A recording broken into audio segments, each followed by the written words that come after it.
It's 11:59 at Radio Free America, and this is Uncle Sam with music and the truth until dawn. Right now, I got a few words for some of our brothers and sisters in the occupied zone. The chair is against the wall. The chair is against the wall. John has a long mustache. John has a long mustache. It's 12 o'clock, Americans, another day closer to victory. And for all of you out there on or behind the lines, this is your song.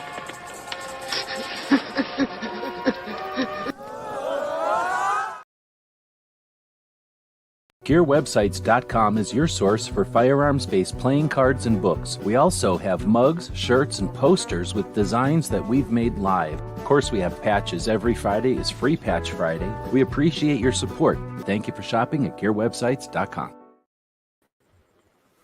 And welcome, everybody, to our weekly wrap-up. We go live and on Friday nights and wrap up the week. And I just realized that I did not push anything over to the Substack this week, which I normally do, so it looks a little better, but I'll have to do that after the show, I guess.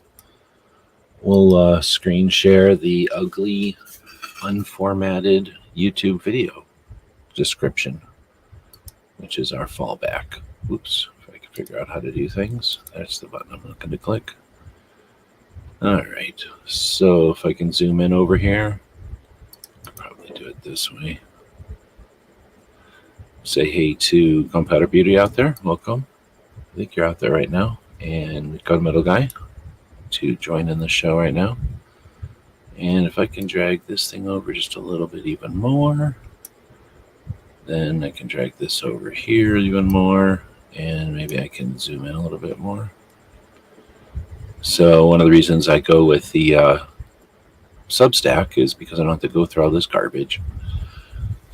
Looks like Woods is out there. Welcome. Thanks, everybody, for joining us live. I'm an hour late tonight for the people that are watching the show live, and I don't want anyone to blame Gizzard Gary for that. Just because his show was on before this show, that's no reason to blame Gizzard Gary for this lateness.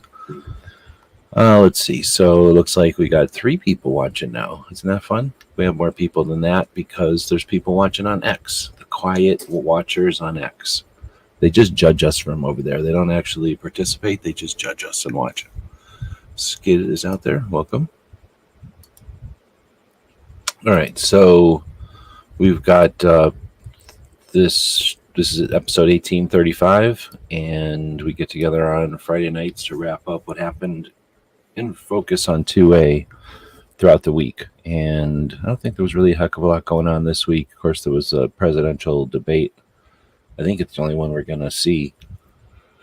And of course, guns were barely brought up. That's an interesting facet because they certainly weren't a heated topic for debate. Interesting. Worthy of comment? Question mark. If this was a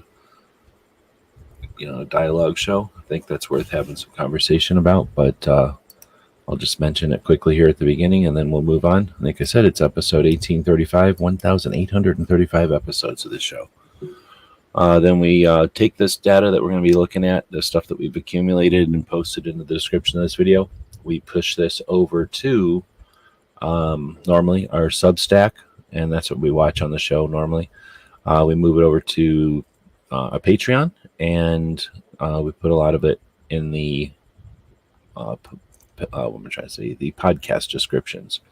So really our goal is to talk about this stuff, but what we're also doing is writing this stuff down every week so that it gets links created on the internet in multiple places. And when you think about how the internet works, it's a network, it's a web. We're trying to tie knots and make that web larger. There's Gizzard. Welcome. And we also use the Instagram. Of course, we podcast on all the major platforms. We do thank the people that listen to the podcasts and leave us comments there, because that's literally the thing that you can do that has the most effect. Is that the way I say it? Besides, being part of the show. All right, so we're going to talk about the news of the week. Look at the horrible formatting over here. Then we'll talk about the stuff that was focused on 2A. Talk about the stuff that was focused on guns. Then we got the radio shows that we listened to. Oh, it looks like I forgot to put them in here. Then the gun calendars. Oh my goodness. Gun calendars, if we have time. And then the military interview shows, there's really good ones this week. Let's just watch this clip right away. Oh, crap. Should I have opened that in a new window? I probably should have. We've seen a massive surge in suicide, so much so that the agency had to bring in the first suicidologist to address this situation. Of course, we know a lot of those suicides stem from, different personal issues at home and in relationships and other health issues, but it certainly doesn't help when your outlet is going to work every day into a job where you feel like you've lost your purpose.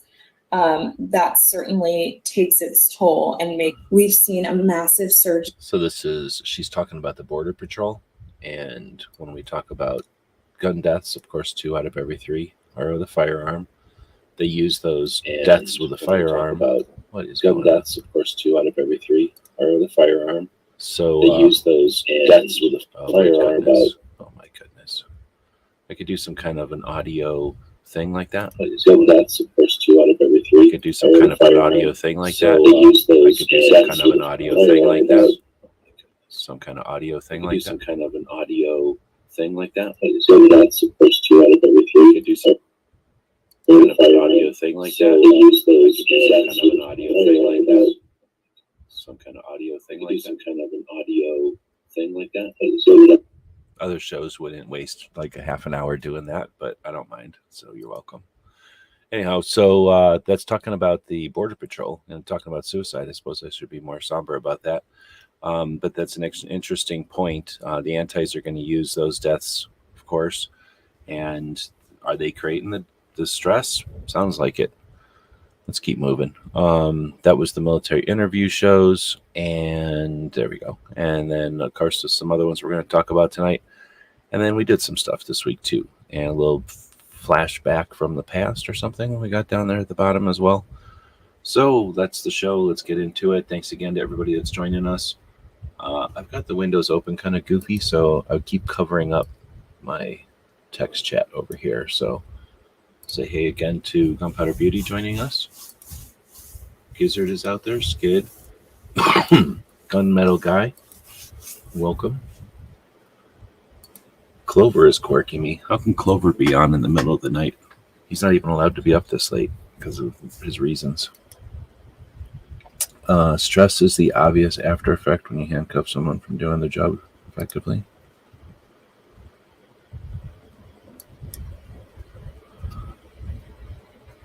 But anyway, I think that's everybody. If I'm missing anybody, let me know. All right, so I get my news almost all the time. I get this news section from the NSSF. What is it called? The NSSF Government Relations email newsletter, and this week was pretty weak, let's say. So I guess there's not a lot of stuff going on, but there was a reminder or like an update, I guess, to this case with this situation where 27 states attorneys general, so the attorney general from 27 different states, all got together and filed a brief with the Supreme Court urging them to deal with the 2022 ghost gun frame receiver rules. So since those are in various stages of having suits go through, sounds like that's the legislative branch telling the judicial branch what to do a little bit. Hey, give us, here's our opinion. Interesting update, but well, we'll keep going because I don't know what we'll see from that. We have two, so I would say, let me think. There has been a good chunk of the NSSF's attention on these wildlife acts. And I'm definitely not 100% with NSSF or the Congress people who are putting these acts forward. But on the other hand, I'm also not paying attention. And it sounds like there's some heinous bullshittery going on with that Green New Deal bullshit and our shared wild lands. So we have a lot of shared land in this country, and it's adjacent to guns because we do a lot of hunting there, and there's a lot of stuff that happens there that you would carry a gun for. So we have these shared lands that makes us unique, because a lot of countries you either don't own the land because the government does and you're just not allowed to go there. I don't know what the rules are.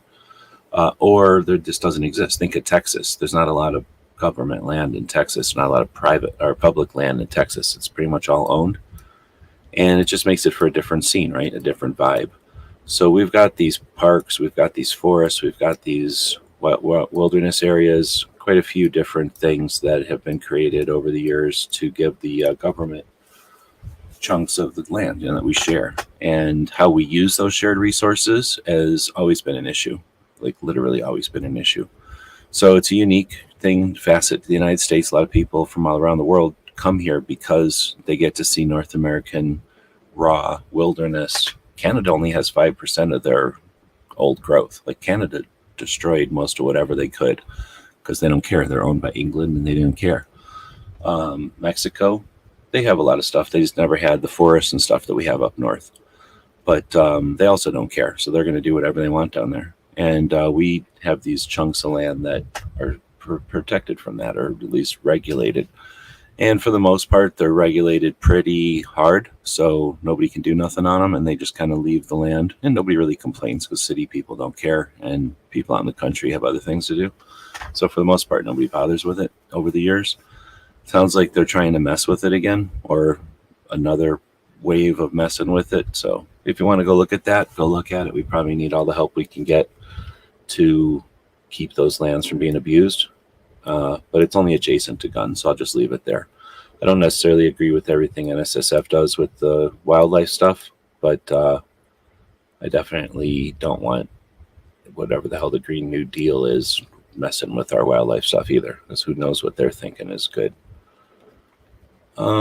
This was interesting, and it was just a mention in the newsletter that there's a place called White River Energetics. Is that how you say this?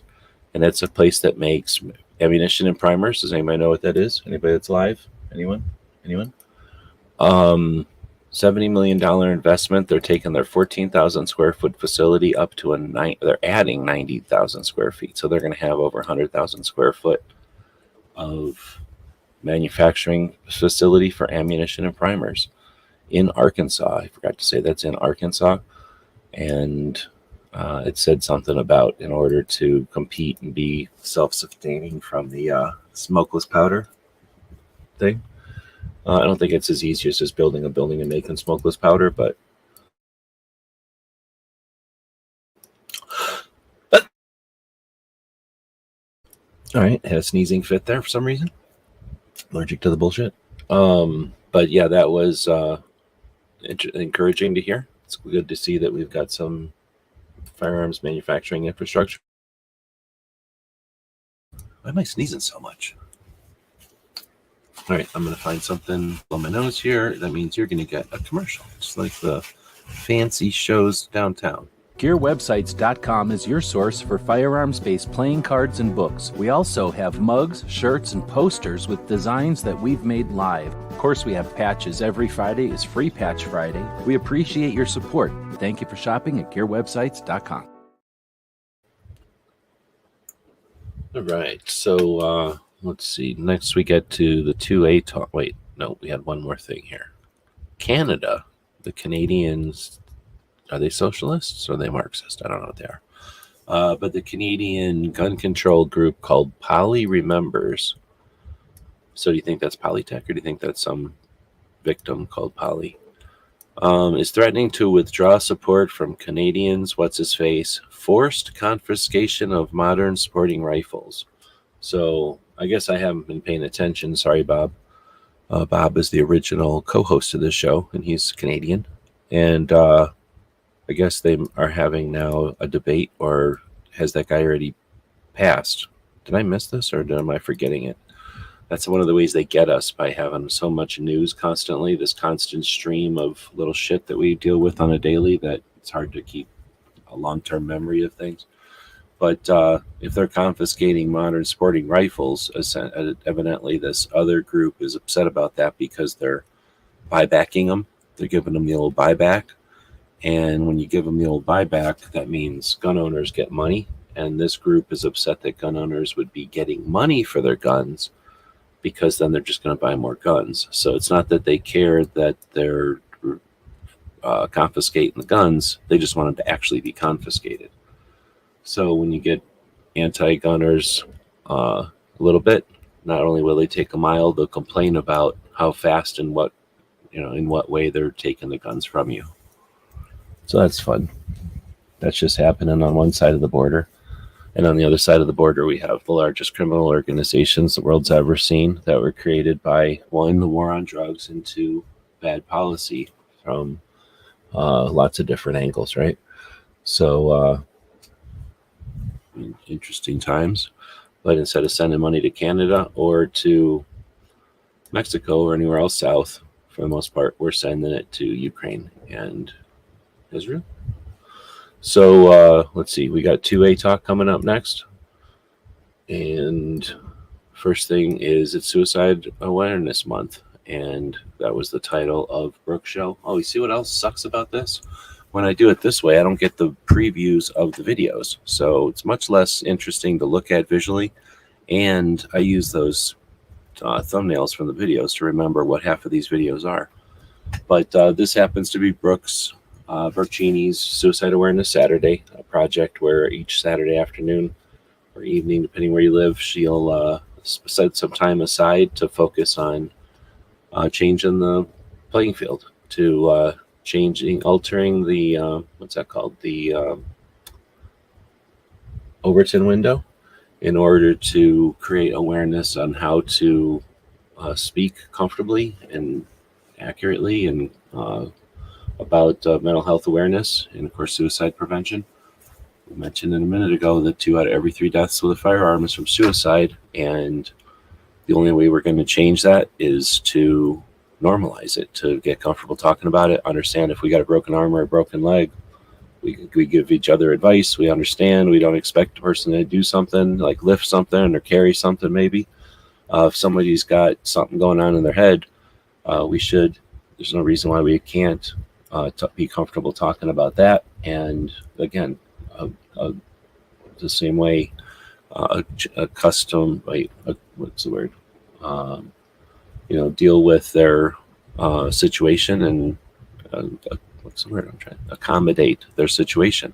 So I think Brooke does a great job of consistently focusing on that to help normalize that conversation. Now, you talk about suicide on the internet, and the stupid YouTube broken weak logarithms do not understand the difference between positive conversation about suicide and negative. So they just shit can her show, and they make it very difficult for her to succeed through recommended views or by recommending her to other viewers. So any help that you would give to that show specifically or to her channel in general would be of great value to her and to the conversation.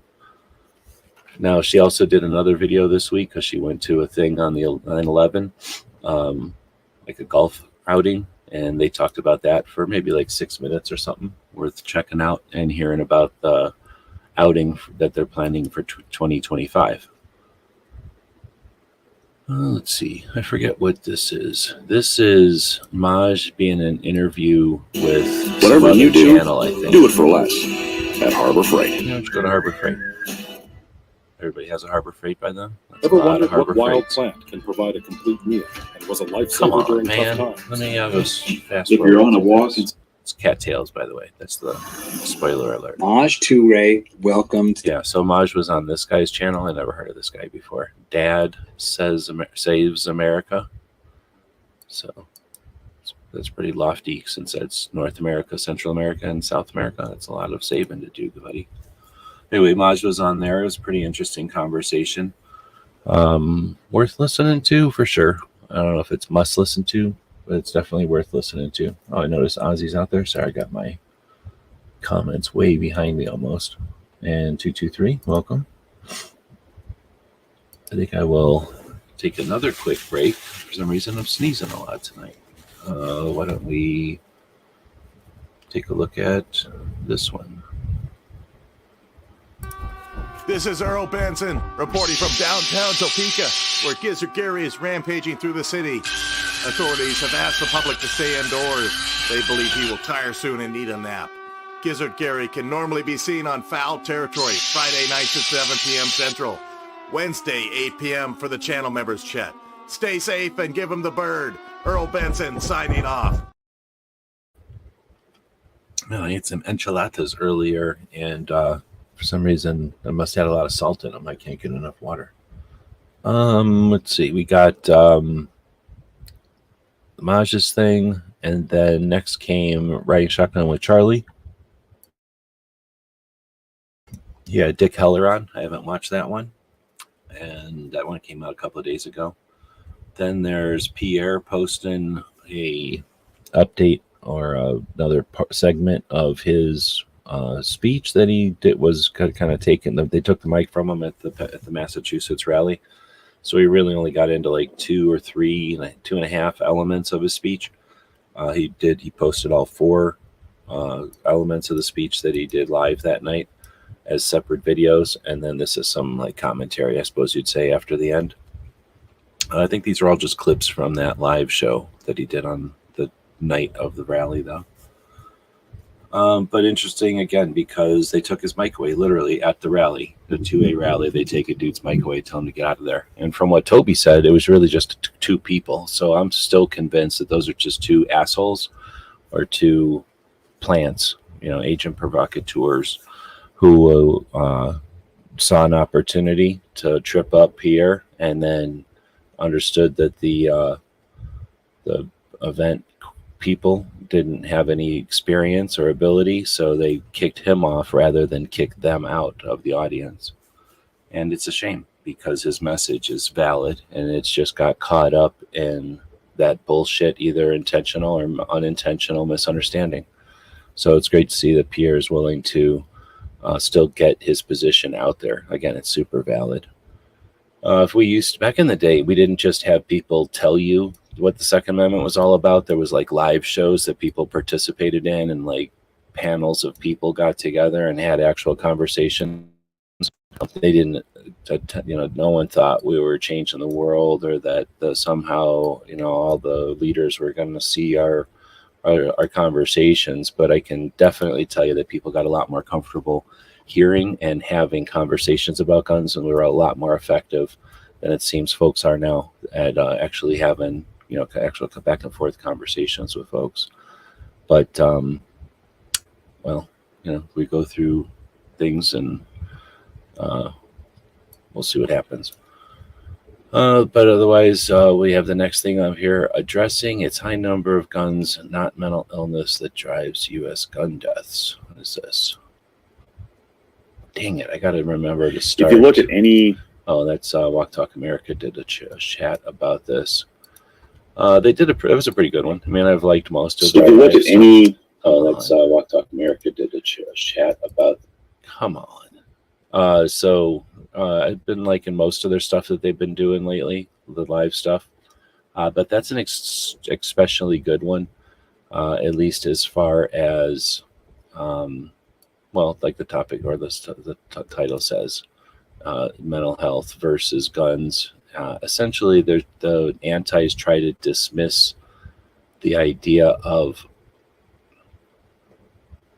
mental health being a factor. I think that's the way to say it, by suggesting that we want to lay it all on mentally ill individuals. Like, that's their bullshit way of summarizing it to make us look like idiots, like asshole idiots, when in reality, it's just them, staging it that way. When in reality, we understand the situation and have done things and know what can be done or should be or needs to be done, like things that could be done, I guess is the way to say it.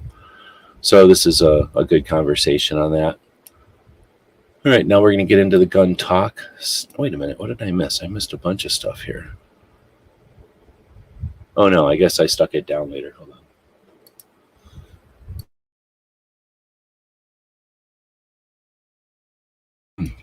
When you have a co-host and you pause like that to cough a bunch of times, nobody even knows you're coughing a bunch of times. All right, we're going to get into the gun talk now. So this is not 2A talk, just regular old gun talk. And This is lame. I have to have my window open into about halfway my other monitor, so now this screen is way over here, and I have to reach around to see everything. We had this is Dragon Man. They had their big event, their big machine gun shoot, their big tour weekend, and more. I mean, extravaganza. It was more like everything all the other shows that the quote-unquote influencers go to, except more, because none of them ever go to a shoot where you're going to Dragon Man's in Colorado, who needs the help and the support right now. Not Dragon Man, but the Colorado. They need the attention. You know, going to a state that's gun-free and that has no abuses and that everything's fine. That's nice. But going to like Massachusetts, at least Gun Rights Policy Conference is going to California. But Dragon Man, you know, heart of Colorado, getting their ass kicked. Yeah, I know they have an organization that brings in way more than $15 million a year, but they're still getting their asses kicked because I guess that's still not enough to save one state from stupid ass abuse. But anyway, Dragon Man has his event there, and his daughter set up like all kinds of vendors and opportunities to shoot stuff. I'd be surprised. You know, Dragon Man at least publicizes his events. He doesn't hide them. He doesn't just let the media people show the event, and you don't just see the product sitting at tables with like a glance of the event. Dragon Man drives around in his Jeep with a 50 BM. Well, no, what does he have? Yeah, I think he has a saw or also an M60 sitting off the front of it. Probably an M60. So he drives around in his Jeep with an M60 with live ammo. There's live ammo draped all around it. And he drives up and down his lines and then, you know, narrates what's going on, and everybody's cheering, "Hey, Dragon Man," and jumping up and getting out of the way of his Jeep and stuff. So Dragon Man drives around and has no fear showing you, number one, the scale of his event, and then like the number of people that show up as an event. And if you've ever been there, he owns like a freaking 3/4. He owns half of a quarter or whatever those things are called, a township or some shit. He owns like 2 sections or whatever, and there's cars up and down the road just waiting to get into his place. So he's got definitely the biggest open to the public event going on, and it's at Dragon Man's. So you can watch, I think this is the first video or like the video from the first day, but he's also got videos from throughout the different events, and like when he's shooting off his flamethrower or doing different things, he's got all kinds of videos from those 2 days. Definitely worth checking out. I'll say it again. We live in the era of Dragon Man. If you haven't gone to see Dragon Man, that's a decision you've made. And if you're doing other things and not going to see Dragon Man, that's a decision you're making. If you're not interested or doing any of that, the people that you're watching, if they're not going to Dragon Man, that's decisions they're making. And then there's people that go see Dragon Man and go to Dragon Man's and hang out at Dragon Man's. That's all I'm saying. Let's see. Then we get A Girl and a Gun, had a sniper school video. And since I'm going to copyright it anyway, I'm going to copyright this. This is a pretty sweet video. What do you think of this? So people that are on a podcast, it's a drone shot. Starts off with that music or whatever. And then it's a drone shot of kind of from the parking lot, probably like above like a metal building. And shoots out over maybe Colorado. It's hard to see. And then it switches to a bunch of ladies in the prone position looking out of the side of a building with no wall on it. So it's just like the side of an open building. And they were lining up a bunch of shots to steal targets and then making a bunch of shots. And now it's just a bunch of quick shots between a bunch of ladies learning probably ranging and ballistics and trajectories and all that, and figuring out their drops and their holds and figuring out their windages and all those different things that you do when you're long range shooting. And a pretty interesting looking place with these soundproof baffles in between the firing positions, which are essentially all prone, so you're just laying on the ground. Looks like there's some metal benches there for doing sitting and stuff. And then they've got all kinds of spotters and binoculars for spotting, it looks like. all kinds of instruction. It's like a bunch of cuts and stuff. This has to be Colorado, right? So it looks like it could be a barn or something, right? Like they took what would have been a barn, except that it's all cleaned out and nice, and then they're using it as a sniper school or a long-range shooting school. Now they got a guy going out there with a bunch of burlap and netting, showing you like what the different colors and patterns look like against the trees out there. Now it looks like they're probably making up some ghillie suits. Anyway, we'll quit watching that, but I think that's a cool video of the event, right? And of the experience that they had there. And I'm not into it. I've done it a little bit, but people that are into long range shooting, I could totally get it. Like there's a lot going on there. I don't know. Show of hands if you're into long range shooting.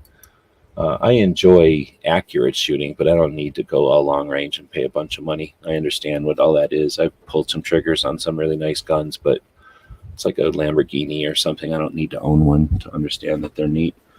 But I do like, putting a scope on a rifle and shooting at some distance. It is pretty fun. All right, so then we get the Gun and Gear Review podcast. Tony and the crew who do a bunch of gun and gear reviews that do that every Tuesday. They did that up against the presidential debate, so that had some cojones, but they ran it. What is this? This is probably the S4. Yeah. So honestly, I don't remember. I put him in here usually when it's a good one. So because he does one every week, he actually does one every day, and then he does a weekly one. So I don't put him in here just for no reason. So if I put it in here, it's probably a good one. Might be worth checking out. And if you haven't thought about how you're going to communicate with the folks that it matters to you to communicate with in real life, then put some thought into that. It's not really difficult. There's like multiple options for it. And it's one of those things that if you think about it ahead of time and put like $100 into it, you'll be ultimately prepared if you ever actually have a situation where it's frustrating, you can't communicate normally. This was a video from Gun for Hire. See how I'm opening up everything in a new tab now? Not wasting everybody's time? You're welcome. So for people that are podcast listening, I'm doing this in a different way tonight. Normally all this stuff is just pictures on the screen, so I'm having to open things into videos, and that's taking some time and stuff. So this is Gun for Hire. It's a giant gun shop / range in New Jersey, and it's just outside of New York City. We've been aware of them for a while, and Tony does his 2A 4E diversity shoots at Gun for Hire occasionally. It's one of the stores that he rotates through, and they have a bunch of AKs. So, I guess they have some AKs. So they had one of their staff here, one of the dudes, go through for 3 minutes and talk about the AKs that they've got and why and like where they came from, and then some of the accessories that they've got. It's pretty neat. The spoiler is that these are 10-round magazines that are made for New Jersey so that they look like 30-round mags, but they're 10-round bodies in there. There's barbecue. Hey, did you get that box today? Oh, he says the package arrived today. Right on. Just so you know, I don't know, you probably figured it out, but in order to fold that, I had to move some of the patches around. I mean, obviously feel free to move them all around however you want, but just FYI, like some of them are doubled up on each other if you didn't notice that, and they might fall off of there if you don't just kind of reposition them a little bit. But anyway, yeah, man, thanks for everything. I appreciate it. So this was a neat video. I like to talk about Gun for Hire every once in a while because the range is cool. They help out Tony and a lot of people. They're unique range in a lot of different ways, and they're one of the ambassadors to firearms that's closest to New York City. And I thought it was interesting to hear some AK focused stuff. Although, it's a 3-minute video, they don't have a lot of options there. It's frustrating. It's kind of, and it's all laws. It's all stupid laws. We know that. Gear Report did their show while we had the Yankees show, but might want to go check that out if you like gear and guitars. He almost always had like a guitar segment of the show. The Overnight, Foss hosts the Overnight. Let's see, the Overnight is every other week, and because of Gizzard, I missed that show. So I missed the overnight. And then on Wednesday, the mouse party, I slept right through that one too. That one wasn't Gizzard's fault, but Gizzard was involved. He was on the show. So yeah, anyway, I missed both of the shows. I feel like I got ripped off this week. So hopefully everybody else got an opportunity to watch those ones. There's not too many shows on in the middle of the night. I value those. Normally, I would be awake for them, but I guess my IRL stuff got in the dang way. That's what I'm going to blame it on.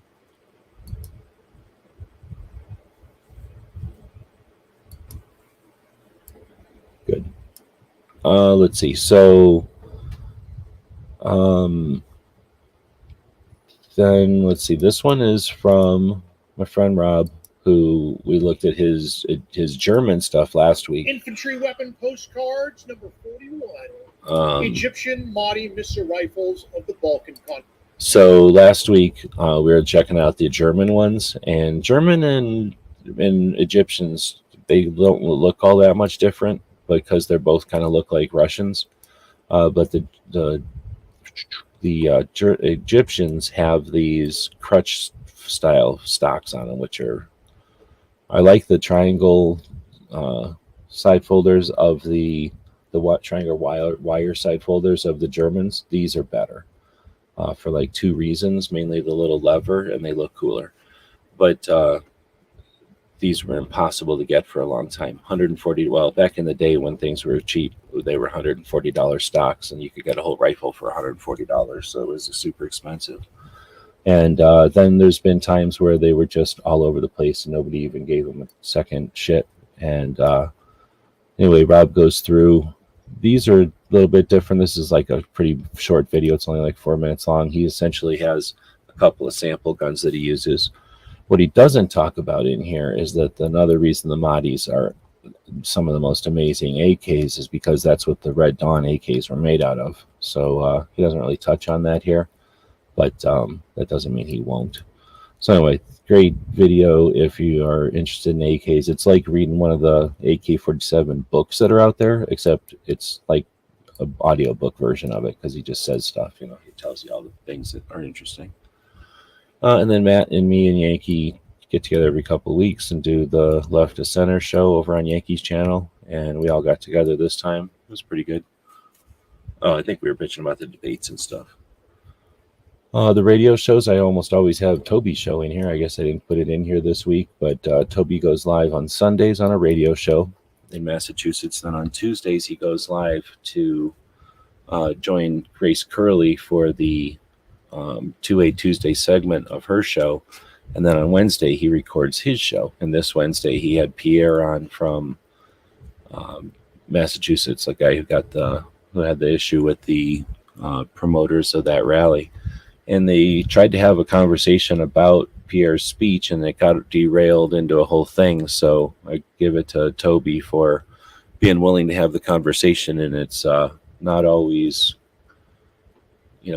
awesome conversations. Sometimes they get derailed a bit, and these conversations probably should happen more often because otherwise we're just an echo chamber. And people do not like hearing we're an echo chamber. The people, I don't know, there's probably some range. I don't know if the people from Walk the Talk America could get into this or not, but there's probably some, steps that you go through, just like when they talk about the steps of loss or something. Like first there's the denial and there's the acceptance and all that. Like there's a stage where you're like, what? No, everybody thinks like me. No, what are you talking about? And then there's the stage of like, well, if you're saying that they don't think like me, you must be saying I'm wrong. And there's that upset stage. And then once you get past that, you figure out everybody's entitled to their own fucking opinion. Okay, then let me actually hear what their opinion is, right? Then there's that acceptance. And then I think you finally get the understanding or the awareness when you go, oh, okay, now I do understand their opinion and I am allowed to have my opinion, and therefore let's try to figure something out here already. And we don't get to that. We get hung up as a group when we get to that part. What do you mean if somebody else has some other opinion than I do? And we got to get over that. I think parts of our community have figured that out, but not all of them. Anyway, so Toby did a great job this week. Then we had Gun Owners Radio. They do a show on Sundays. I don't even remember. Did I watch it on Sunday? I think I did. Sunday seems like a long time ago this week. Then we have Gun Calendars. We haven't been over there for a while. Where are we at with time? Oh, yeah, we got time. So we'll head over to guncalendars.com. It's a website. And there's nothing over there for sale. We're not trying to harvest your email addresses and all that weird shit. We are just trying to post things that are maybe of interest, history, something that might be coming up in the future so you can plan for it, that kind of thing. So like, for example, today was the anniversary of the sunset of the assault weapons ban. So I don't know how many people out there were sitting there. We had computers in 2004, believe it or not. They weren't fast, but they were connected to the internet. There was J&G Sales up in Prescott, and there was other places, right? And you could go to Shotgun News and you could look at those things, and then you could go to their website and look at them. Their websites were tiny back then. But there was a lot of people itching to buy something on tomorrow, September 14th of 2004. And that was the end of the assault weapons ban. They essentially went like, blah, blah, blah, we should turn it back on. And then they went, nope. And it never went to the president's desk. He never had to sign nothing. So it never happened again. And that's because the representatives all had lost their jobs in 1994 when it all got created. They all got fired. They all went home. And in 2004, they didn't even they just put lip service towards trying to renew it. So it got sunsetted. Essentially, the law in 1994 said, if we don't renew it, it'll just end on this date. And it fucking ended. And that next day was the beginning of a lot of stuff, really. Really neat times. Anyway, there was also today is also the anniversary of Browning patenting his lever action rifle with a magazine in 1882. So Browning was a little kid. His dad had built the harmonica gun, which is that one that looks like it has like a magazine that goes from left to right. Kind of looks like a flat revolver. And every time you pull the trigger, it's like a typewriter. It goes to the next bullet and then the next bullet. So his dad had created this gun that could hold more than like 6 rounds or something, and some rifles and things. So his dad had built guns. He understood that, building guns is just a thing. Must have had workshops and stuff because his dad was there. So he was out shooting one day. I watched this on a Browning Museum video. They have a video playing at the Browning Museum. So he was out shooting his rifle one day, and he seen that the grass would blow over when he shot the bullet.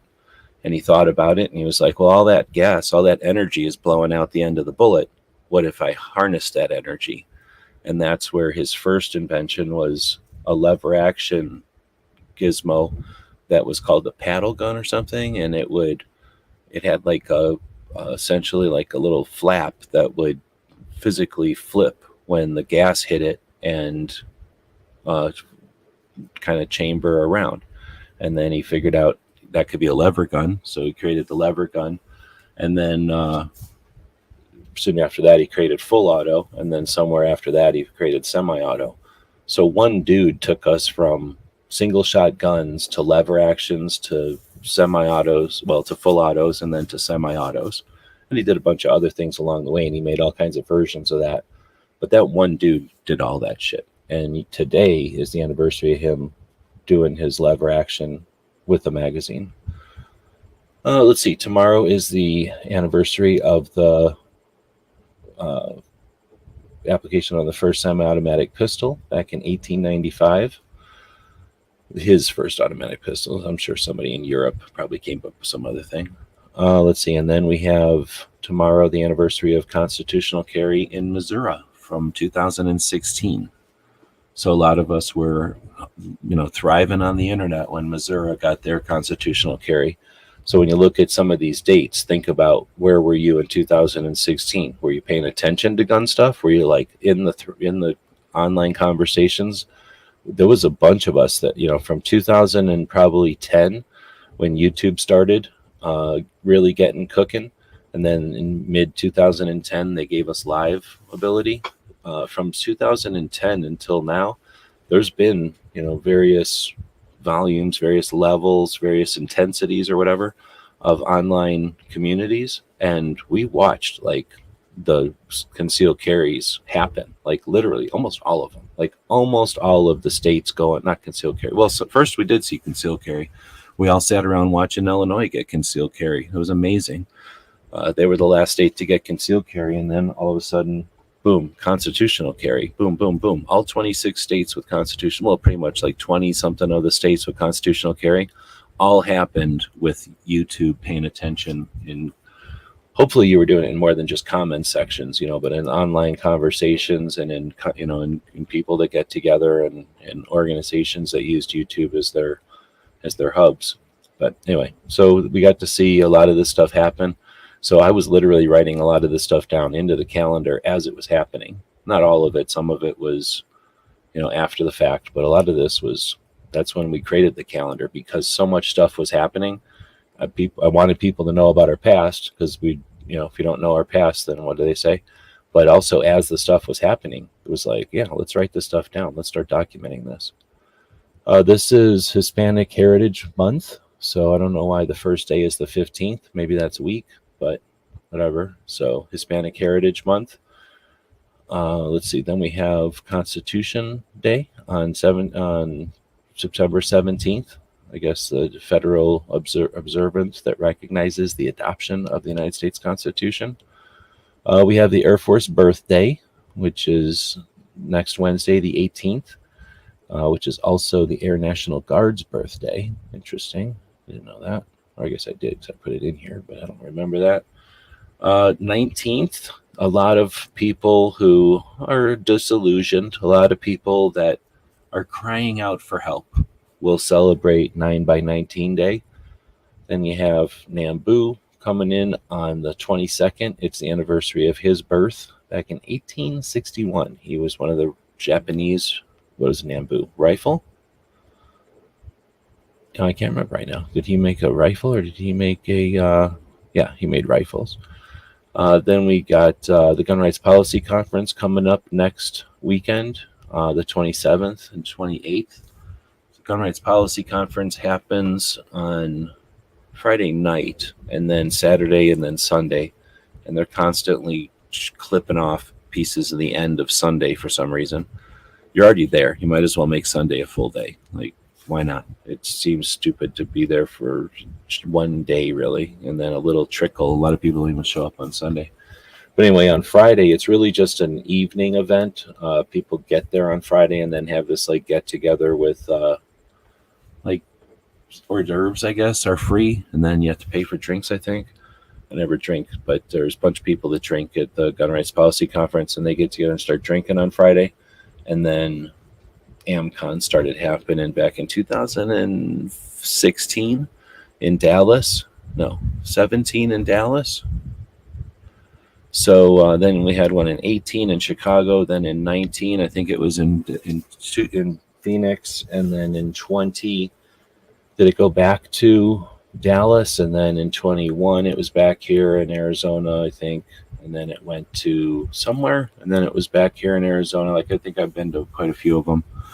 And then that means AmCon will happen in San Diego. That'll be Friday.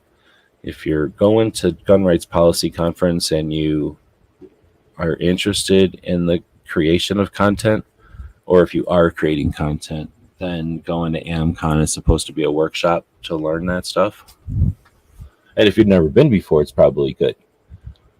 It's also the weekend for TriggerCon, so a bunch of people that don't care about going to Gun Rights Policy Conference are going to go to TriggerCon and watch people shoot guns and stuff. They could have gone to Dragon Man's this weekend, but they decided instead they're going to go to, what, Iowa? No. Nebraska? Where the heck is TriggerCon? Is that the one in Kansas? No, I can't remember. There it is. That's the one in Kansas.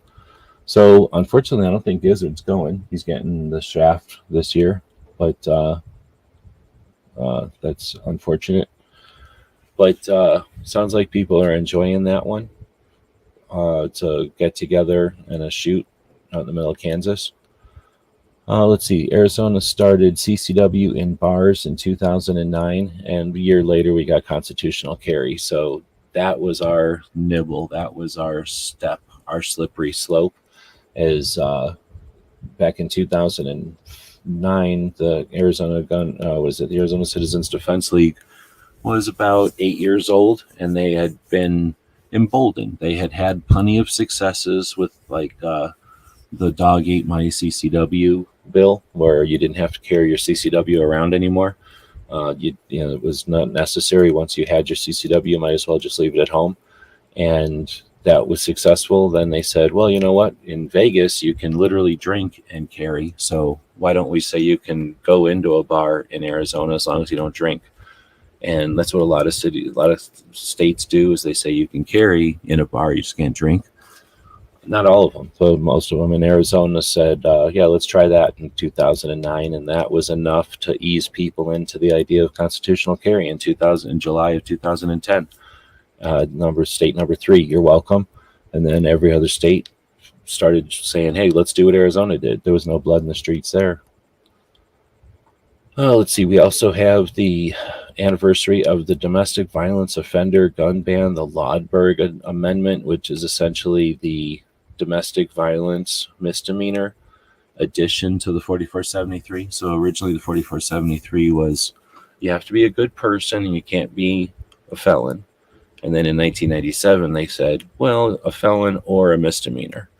So that was first major change to the 4473's list of prohibited actions, or whatever they call that, in quite a few, like 30 years.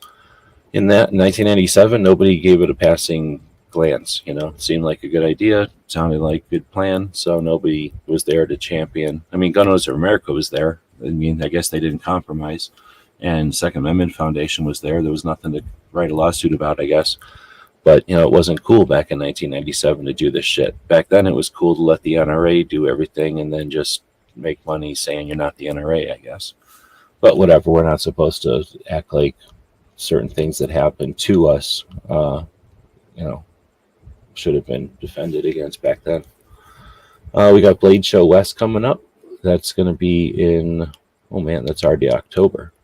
October 4th and 5th, same weekend as the Fall Ohio Cartridge Show. So I like ammo, so I put in these ammo collection gun shows, these gun shows that happen just for cartridge collectors. Mainly because there's no way I could put in every gun show. So I put Wanamaker in here, and I put these cartridge shows in here. There might be a couple of other gun shows, but if you don't know, there's no way I can tell you about every gun show. Gun shows, typically there's like 2 or 3 big national gun show calendars that are out there. And then you just really want to pay attention to your local promoters, because they're going to have the most accurate info on their shows. I don't think I have to go too much further this time, because I'm pretty behind on the podcast. Normally I would reach further into the future in the calendar here, because the podcast is probably going to hear this somewhere up in here, but I'm kind of behind, so they'll probably hear this sooner than later. But that's gun calendars. We try to promote stuff that's coming up. I guess I could also say that Rod of Iron Freedom Festival looks like it's coming up in October. We try to talk about anniversaries, just, interesting pieces of history, mostly stuff that we've come up with in our projects, doing decks of cards or books or something.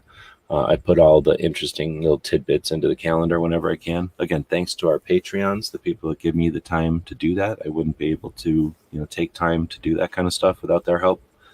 And then, again, talk about our upcoming events and rallies and things like that. So that, we have another source out there that helps keep track of that stuff.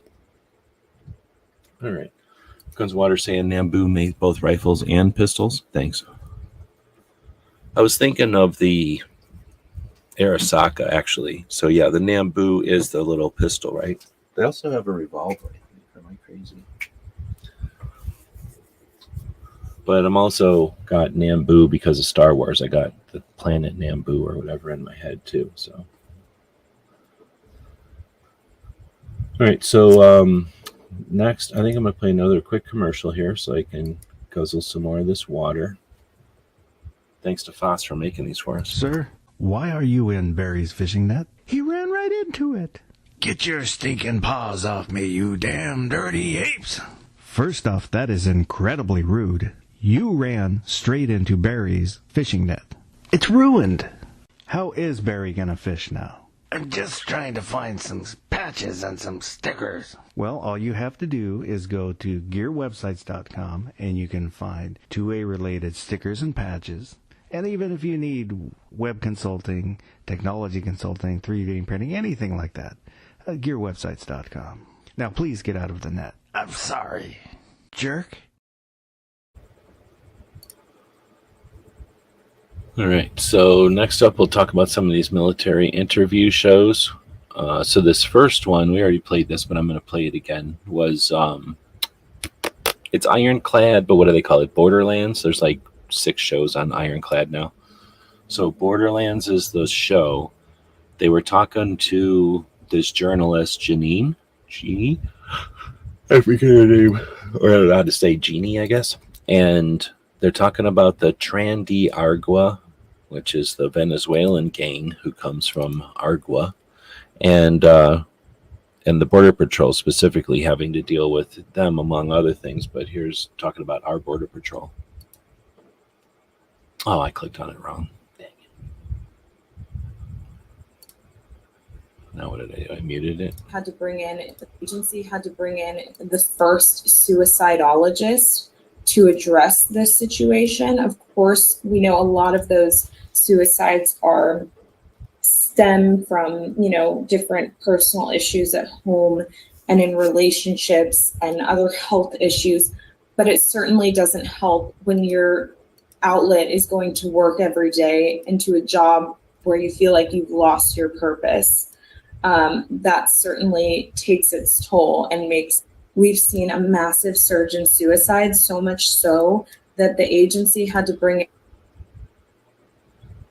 so if this thing will go back, this will play my stuff the agency again. had to bring it. Now we get the audio loop. So if this thing will go back, this will play my stuff the agency again. Had to bring it. Now we get the audio loop. Now we get the audio loop. If this thing will go back, now we get the audio loop. Now we get the audio loop. Now we get the audio loop. Now we get the audio loop. Now we get the audio loop. Now we get the audio loop. We get the audio loop. Now we get the audio. Now we get the audio loop. We get the audio. Again, a lot of people won't play with stuff like that because they feel it's unprofessional or it takes a lot of time away from the show or whatever. Those are people that don't care about playing around on the internet. Let's see. So getting back down to here, I really, really like that show. I'm digging it. I really like Borderlands. I hate the editing. I'm going to keep saying it. Hopefully they'll start editing it better.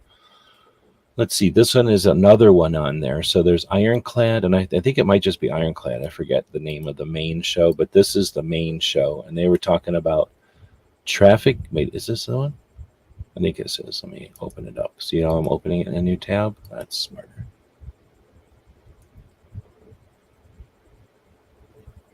If you fail to meet your targets, then you might be beaten. You might be punished in other ways. If you refuse to work, you might be put in torture rooms, which is normally second to top change top room where really agents, they call this happen.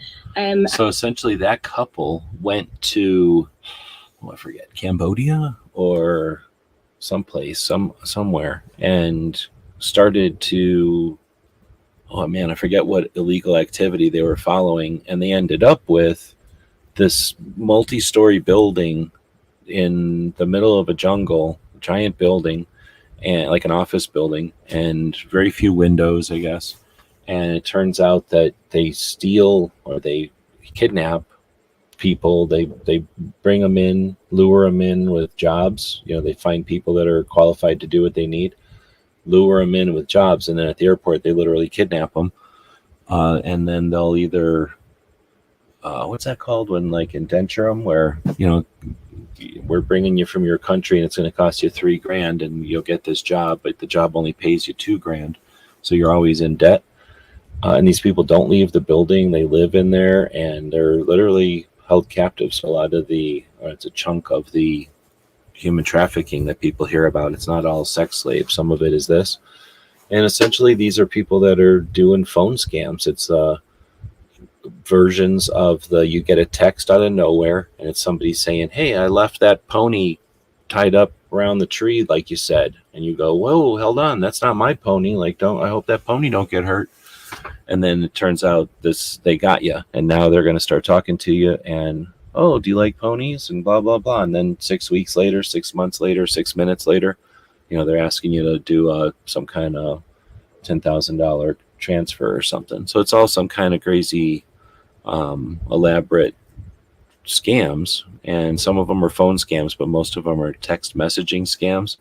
They'll get on video game systems and online chat rooms and stuff and just create these. They'll have different people tasked with different portions of the operation. Some people's job is to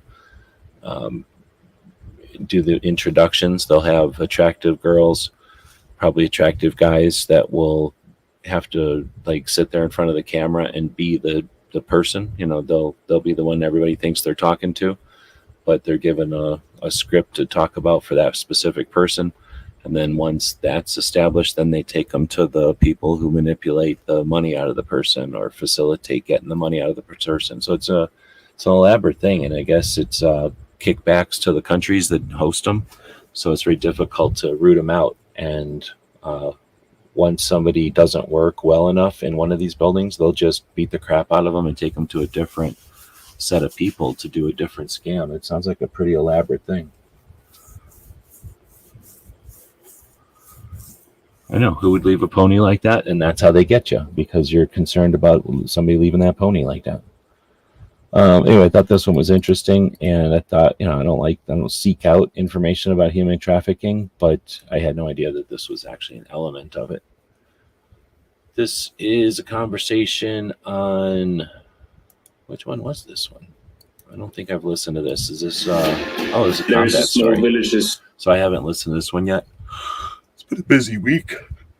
And whenever it's a foreign one, I usually put it on the back burner until I got time. So this is a Swedish special operator. I don't even know if I've ever heard anything from a Swedish special operator. They probably don't have a lot of them, and I don't know of them doing a lot of collaborations with our guys. So it might be interesting. They probably bring a lot of Swedish fish, Swedish hot chocolate, Swedish regular chocolate, and I don't know what else they would have from Sweden. Then you have this one. I might have posted this one last week. It was kind of interesting, but Tony and I were talking about it, so I probably posted it again, thinking that just in case. But they were talking about Grenada back in the olden days. This one was just on this evening, so this was a combat story, and this is Damone Brown, and this is a good one. This guy was Green Beret, went into combat diver, and then dog handling, then seminary, and now doing stuff for folks after service. Really, really cool story and conversation with this guy. This one, I was actually just listening to the middle of it here because I listened to the beginning of it. I think this one was on Tuesday or something, right before the debate. And I started listening to it thinking, what is this going to be? This is another one on Ironclad, but one of the other shows that I don't listen to very often. But it's the guy from Buffy the Vampire Slayer, and he does a show about seals now. And it's a really interesting conversation. Like, that guy is not a military guy at all. He's just some Canadian guy who came down here and started making movies. I think he said Buffy was his first movie, or his first role as an actor or whatever. And he just started watching everybody do the directing and all the other mechanics of making a movie, and he's just started being the director or whatever. So now he's making movies. He's making a TV show about seals, I guess. So anyway, it's kind of interesting to listen to. So I don't know if there's anybody else got anything out here for tonight. If I miss anything, let me know. But again, thanks to Barbecue for the super chat, and actually thanks to Barbecue for buying stuff from the store. That's why he's super chatting, I think. And I don't think I'm missing any other comments. Gunmetal said, no time for gun agenda. Lying agenda was on the menu for the debate. Yep, for sure. The debate was an interesting but not satisfying. I don't think anybody was happy with the debate. Nobody was upset about the debate, I don't think. But I also haven't been paying that much attention to the follow-up from it or the consequences from it. But we're getting to the end here, so if there is anything else you guys want to chat about live, let me know. We're right at the hour mark, so it's time to end it. We do have a couple of things that we posted this week. The first one is Walk Talk America. Wait, no. Yeah, Walk the Talk America had the author on, and I'm going to play this video. This is my video. So I bought the book right away, and it came in just a day. Come on, man. It's called 50 States in My Sights by Heather Allen, and this is she documented her travels through all 50 states, going to different shooting ranges. Really neat way to introduce the community firearms owners to each other and to people out there who may be curious. Really neat the way that it's laid out. Each state gets a page or two, the story. They're alphabetical. This lends to reading it straight through as a book or picking it up every once in a while as a reference. Thanks, Heather, for doing the trip and for writing the book. Hope this helps. Yeah, it makes me feel like I should have read a book about the whatever trips that we've done around the country. I never did one on specifically the shooting ranges, but I also never intentionally tried to shoot in every state. That's a pretty cool goal. So listening to her on Walk Talk America, she said every book sold in September, a chunk of it, $1 or more, is going to go to Walk Talk America. So I figured, okay, it's good as time as any to buy a book. So if you want to buy one on Amazon, they're over on Amazon. There's links in here. And then it is a pretty interesting book showing the, I'm trying to shrink this thing, showing the, how do I get out of this? What did I do? Showing that you can do something like, there we go, go into each state and shooting at a shooting range, shooting different guns, having different conversations, different stories. And even if someone isn't super interested in every single page of that book, if they see it at a gun shop or they hear about it or they're given it to check out, they can see that facet of gun community is there, and that book has a place in our community because that is a part of our community. Anyway, it normalizes, humanizes gun owners. I love it. And then the other aspect of it is that she's out not just selling her book, but that book gives her a foot in the door to talk to people and have conversations about important stuff like mental health awareness, and etc. Let's see. On Tuesday, I think this was Tuesday. Was it Tuesday or was it? Yeah, it was Tuesday. I had some time. I work on some other stuff in the mornings, and then it gets hot out and I quit working on it.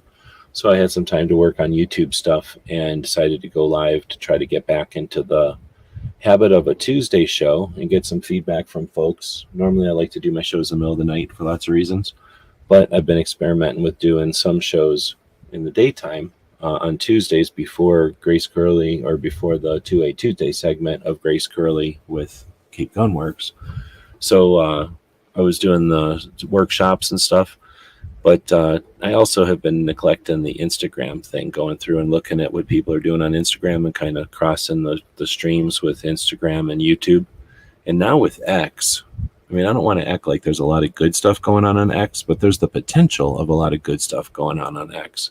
There's a lot of bickering, a lot of echo chamber, a lot of like crying in their milk. But there is some good stuff.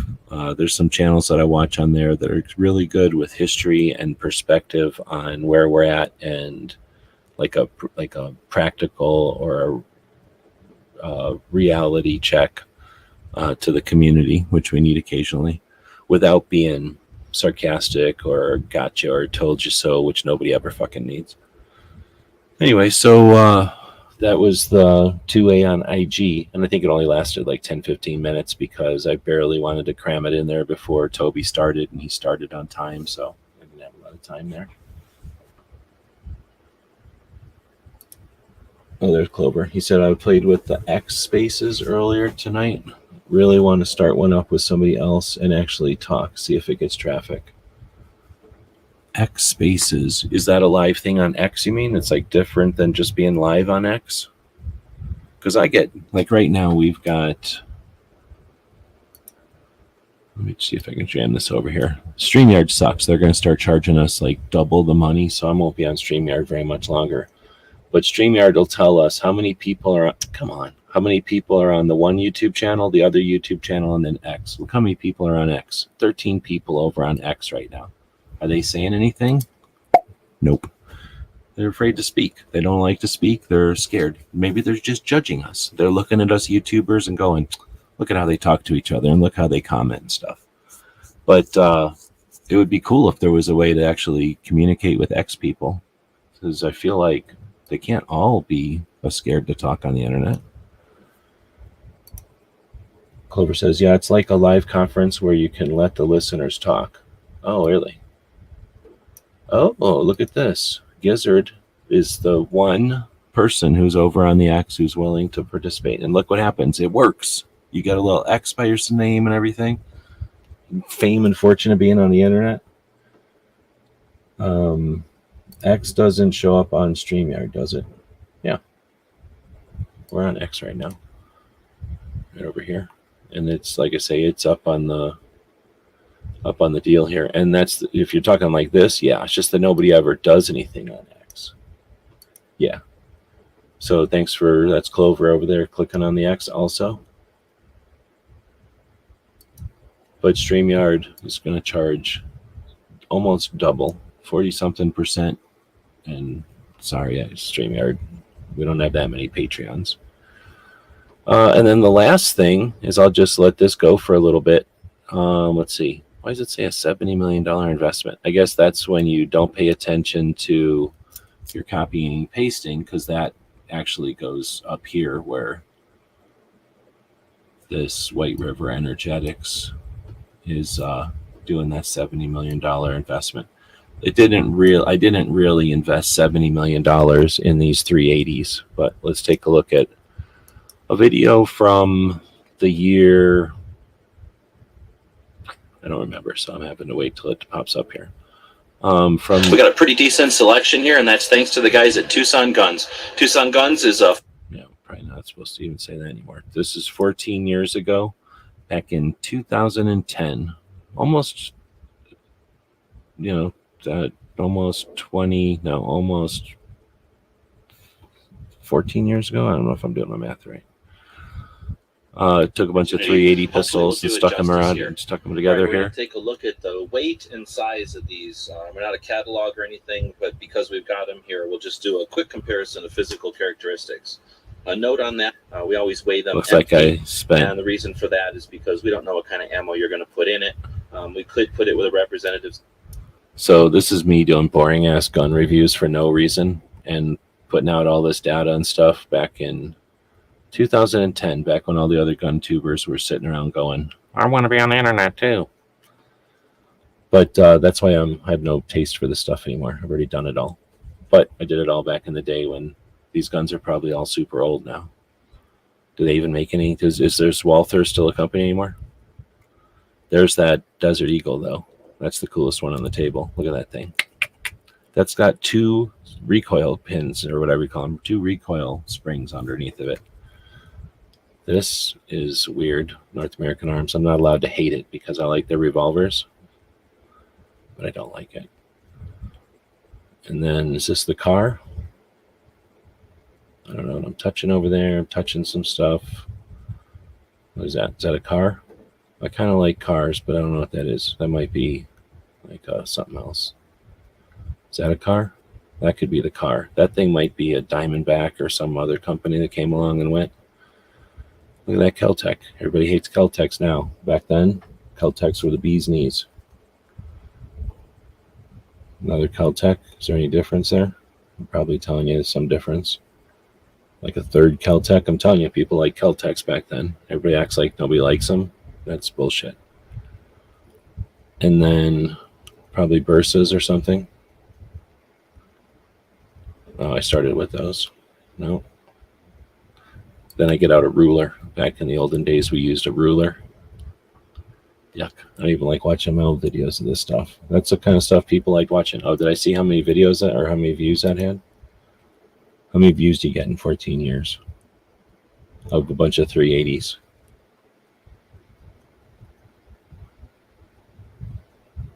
Oh, come on. 18,000, that's not that many views. People can get that in a day nowadays. Anyway, I put that in there because somebody was talking about it somewhere. Maybe I got comments on it. Sometimes that happens.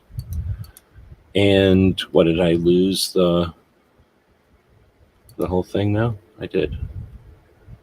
Oh no, here it is. Okay, so that's the end of it. Yeah, that's the show. So it sounds like Clover figured out a new thing over on the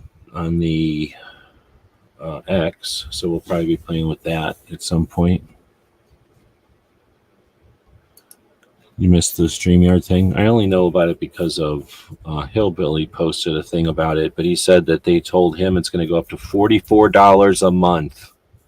$45 a month. I mean, 45 is a good number and everything, but not a month for anything. Like, holy moly. The first paid plan is now called Core, and yeah. Woods is saying everyone made a version of that Pocket Keltec. They probably did. Actually, what are you saying? I mean, you know, whatever you mean. You talking about the Rugers. Rugers happened. Here's the deal. Down at the bottom of the screen, for most of the show, it said, "Our Patreons make it possible, make our projects like these possible. Thank you." And then it said a link to our Patreons. And then it said, type with your keyboard or your finger, hashtag BaconBit, which is a co-host of the show, in the text chat for a chance to win a patch. And nobody wanted a patch.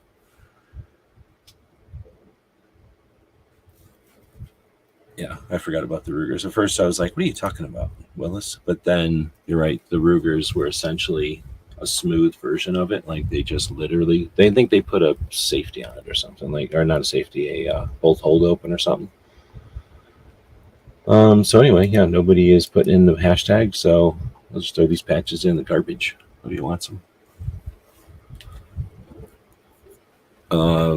Clover saying there's a lot of people using the Streamlabs. I haven't even started looking, but there's OBS, which is a little bit, you know, it's always been an option. So we started out with, man, is it even possible to find, what was it even called? It was called like QIK. I think that's what it was called. Streaming. And back in the day when we would go up to Vegas, we would stream on a thing called Quick. And it was all right. Like, it was actually pretty dang all right. And it wouldn't work everywhere between here and Vegas, but it would get us all the way up to Phoenix. It would get us up to like halfway to Wickenburg. And then somewhere around Kingman, we get a little bit, I think. And then right in coming into Vegas, we could be live again and stream coming into Vegas and stuff. And we would do that for years. That was, I guess that had to be 2007 and 8, like a long ass time ago. And then not 8 and 9, I guess.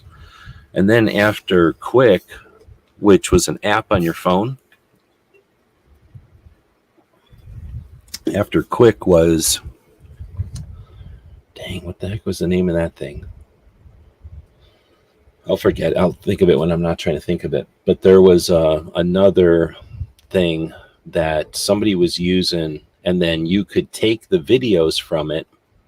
You would stream on that software, on that website, I guess. You would stream over there, and then it would create a video, and that was new. Like, no, nothing. Quick would create a video, but the videos were fairly shitty.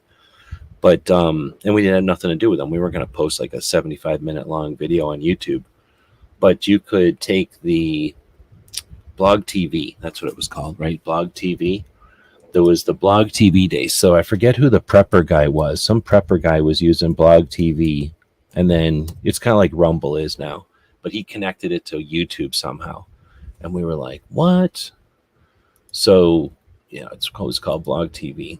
So that was probably, so this would have been 2009 to 2010. This was probably 2010 and 11 or something. This is what Matt started. So I was streaming on this and connecting it to YouTube somehow.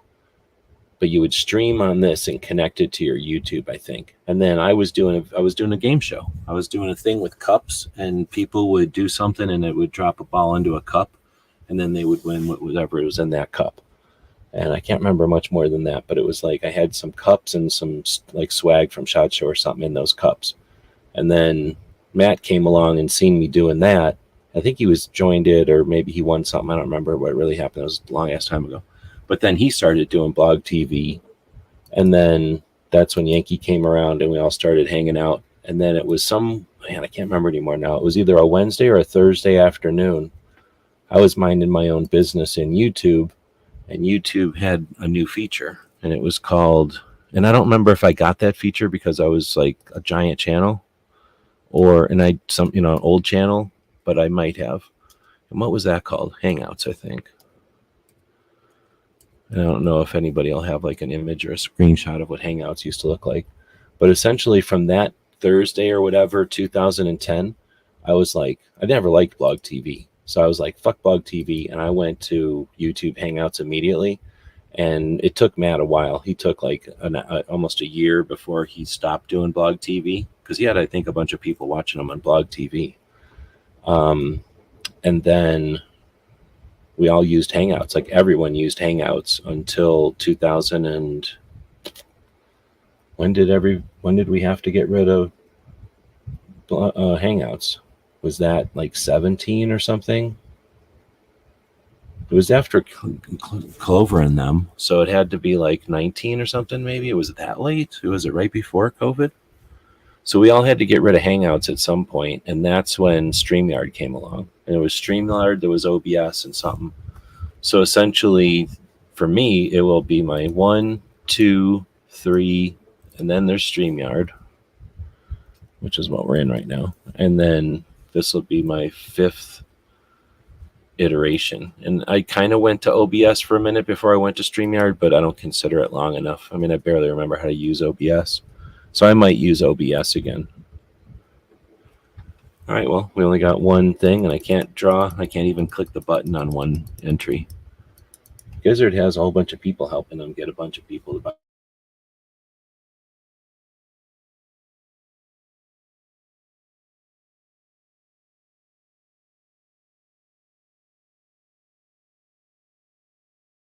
All right, I got my mouse back.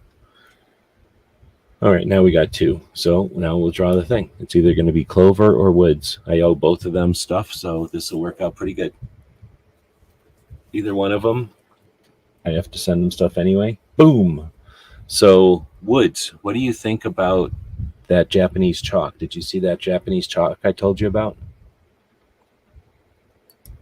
Do you have any use for that? Let me grab a little something over here. It was fairly rigged because nobody put any hashtags in there, and I hit it as soon as there was 2 hashtags in there. So yeah, it was pretty good odds for both Clover and Woods on that one. Let's see. I'm looking for... Oh, okay, good. Because I got this thing of chalk, and I can't for the life of me figure out what to do with like 30 pieces of expensive-ass Japanese chalk. Let me find the thing, and I can explain further what we're talking about here. I can't remember how far ago it was. It was probably a little while ago. Oh, you know what I can probably do is type in chalk up here, huh?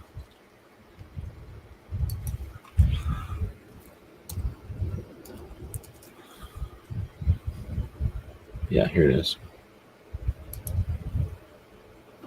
This is the Full Touch, really high quality chalk from Hagarumomo. This is colored chalk for blackboards, chalkboards. It's dust free with calcium carbonate. It draws. That's enough. You get the idea. So if you can use that big ass thing of green chalk from Hakasugumimi, then it's yours. I will be sending you that as well. I can make this an after chat. And then I got that other, whatever that stabby knife is. So Wood's got a stabby knife. He got a thing of fancy chalk that costs $30. That's essentially $1 a stick of chalk. That's got to be some good chalk. And then there might be some other things here. Anyway, so with that, we'll wrap this one up. And thanks again to the folks that participated in the giveaway here at the end. Keep an eye open. You never know when we're going to be doing one of those in the chat. It's one of the incentives to join us live. If you're one of the folks that's joining us or listening to this, I guess, as a podcast and joining us, in the future, then we ask whenever you go back to your podcast platform, whether it's the iTunes or the iHeartRadio or the Stitcher or whatever it might be, give us a like or a thumb up, give us a comment, something in there, some kind of feedback. Very valuable for those folks who are doing podcasts. And if you're in there doing that, then think about all the stuff that you listen to that you value and consider giving them a thumbs up or a like. Because again, if you appreciate podcasts, that's really the best thing you can do is give us some feedback on the different platforms. That's the way that what's the big way that they pay attention to what we're doing what we're doing on there. All right. Well, thanks everybody for joining us again. And we'll throw a quick commercial up here. I want to thank Foss for making these for us.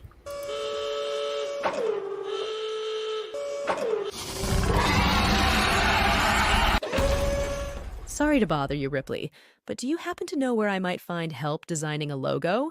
That's easy. Just head over to gearwebsites.com and they can help you out.